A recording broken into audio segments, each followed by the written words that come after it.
বছর পর বাড়ি ফিরে নিজের বউকে বাড়ির কাজের লোক হিসেবে দেখে চমকে যায় ধ্রুব। তার সামনে তার বিবাহিত বউ পরনে ছেঁড়া শাড়ি, শরীরের ক্ষত নিয়ে বাড়ির মেঝে পরিষ্কার করে যাচ্ছে। ধ্রুব তার দিকে এক দৃষ্টিতে, যার এই বাড়িতে রানীর মতো থাকার কথা, সে আজ কাজের লোকের পরিচয়ে বাড়িতে থাকছে। ধ্রুব অস্পষ্ট সুরে নিচু আওয়াজে ডাক দেয়, প্রিয়ন্তী।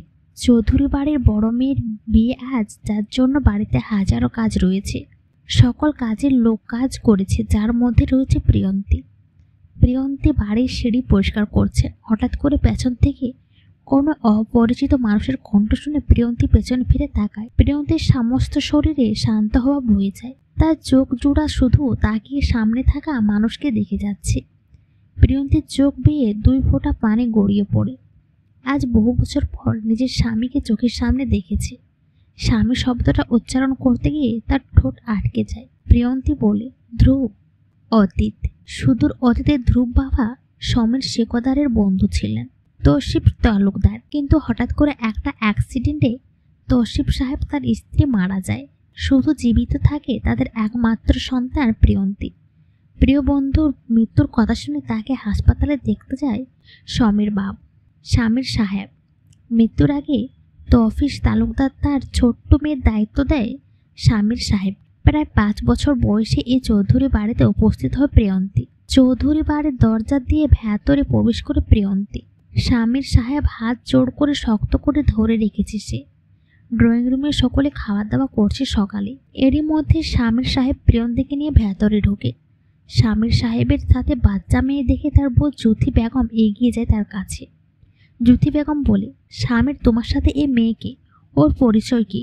সমীর সাহেব 5 বছর বয়সী ছোট্ট প্রিয়ন্তীর মুখের দিকে তাকায়। তার মায়া ভরা মুখে ভয়ের ছাপ স্পষ্ট ফুটে উঠেছে। নতুন বাড়ি, নতুন মানুষ, সকলকে দেখে তার মনের ভয় আরও অধিক বেড়ে গেছে। সমীর বলে, জ্যোতি, ও আমার প্রিয় বন্ধু তৌসিফ তালুকদারের একমাত্র মেয়ে প্রিয়ন্তী। 2 দিন আগে সড়ক দুর্ঘটনায় তৌসিফ আর তার স্ত্রী তানজিলার মৃত্যু হয়। তৌসিফ মারা যাওয়ার ওর মেয়ের দায়িত্ব আমাকে দিয়ে গেছে। আজ থেকে প্রিয়ন্তী এই বাড়িতে থাকবে আমাদের সকলের সাথে। সমীর সাহেবের কথা শুনে সম্পূর্ণ চৌধুরী বাড়ি নীরব হয়ে যায়। জ্যোতি বেগম তাকিয়ে দেখে সমীর সাহেবের হাত ধরে থাকা ছোট্ট প্রিয়ন্তীকে। প্রিয়ন্তীর চারপাশে কি ঘটেছে তা বোঝার চেষ্টা করছে, কিন্তু তার ছোট্ট মস্তিষ্ক কথা বুঝতে ব্যর্থ হয়।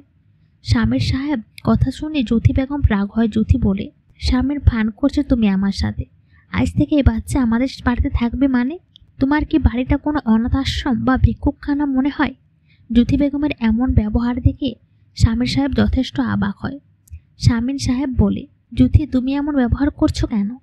প্রিয়ন্তী এই বাড়িতে থাকলে অসুবিধা কোথায়? ওর বাবা আমাকে নির্বাচন করার সময় অনেক টাকা দিয়ে সাহায্য করেছে।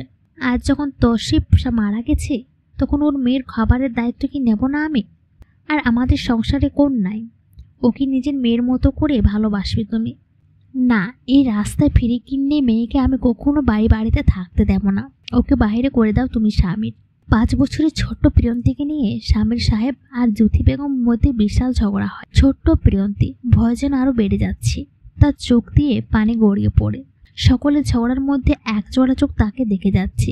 তার মায়াবী চেহারা, কান্না করা চোখ, গোলাপি ঠোঁট, অসম্ভব মায়া অসুস্থ করছে একজনকে।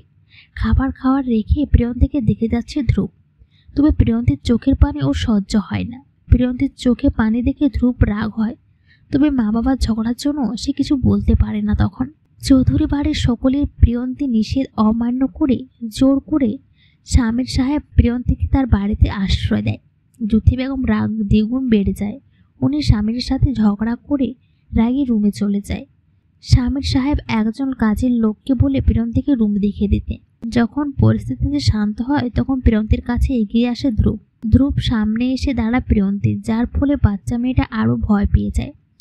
ধ্রুব প্রিয়ন্তীর হাত ধরে এরপর বলে, এই মেয়ে, তুমি কান্না করছো কেন? তোমাকে কে বকা দিয়েছে? আচ্ছা, তোমার আম্মু আব্বু মারা গিয়েছে বলে কি তোমার কষ্ট হচ্ছে? ধ্রুবের কথা শুনে প্রিয়ন্তী 2 পা পিছিয়ে যায়। তার চোখ দিয়ে অস্ত্রোচ্চ পানি গড়িয়ে পড়ছে। ধ্রুব অল্প এগিয়ে যায় তার কাছে, সযত্নে চোখের পানি মুছে দেয় প্রিয়ন্তীর। ধ্রুব বলে, এই পুতুল মেয়ে, তুমি কান্না করছো কেন? তোমার চোখ কত সুন্দর, অনেক মায়া তোমার চোখে। তুমি কান্না করো না, না হলে আমার অনেক কষ্ট হয়। আমি আম্মুকে বকা দেব, যেন তোমার সামনে ঝগড়া না করে। এখন তুমি কান্না করা বাদ দাও। ধ্রুবের কথা শুনে প্রিয়ন্তী চোখ তুলে দেখে ধ্রুবকে। এরপর ধ্রুব ওর হাত ধরে নিয়ে যায় রুমে। এরপর থেকে শুরু হয় ধ্রুব আর প্রিয়ন্তীর ভালোবাসা। চৌধুরী বাড়ির প্রত্যেকে প্রিয়ন্তীর সাথে খারাপ ব্যবহার করত, একমাত্র ধ্রুব ছাড়া। ধ্রুব সবসময় তার খেয়াল রাখত প্রিয়ন্তীর, যা জ্যোতি বেগমের সবচেয়ে অপছন্দের কারণ হয়ে ওঠে। জ্যোতি বেগম প্রিয়ন্তী আর ধ্রুবের মেলামেশা মেনে নিতে পারে না, যার জন্য ধ্রুবকে পড়াশোনার জন্য দূরে দূরে রাখত। বছরে প্রায় একবার চৌধুরী বাড়িতে আসার অনুমতি থাকত ধ্রুবের, যদিও তা এক সপ্তাহের চেয়ে বেশি দীর্ঘ সময় না। সময়ের গতি বেগে চলে যায় দিন।